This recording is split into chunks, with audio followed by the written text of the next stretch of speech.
लोकशाहीचा बुलंद आवाज, रिपब्लिकन वार्ता, महाराष्ट्र।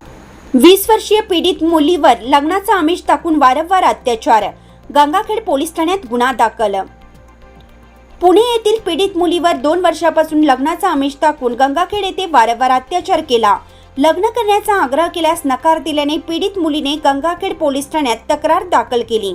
या तक्रारीवरून सोमनाथ नगर येथील रोहन चव्हाण याच्या विरुद्ध विविध कलमान्वये अत्याचार केल्याचा गुन्हा 28 मार्च रोजी दाखल करण्यात आला।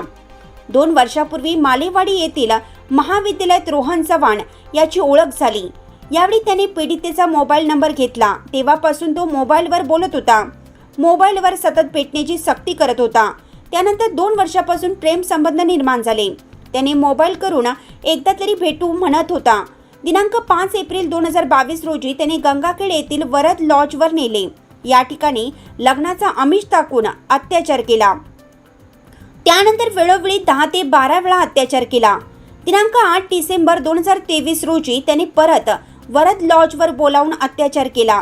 यावेळी मी लग्नाचा आग्रह धरला असता त्याने लग्नास नकार दिला।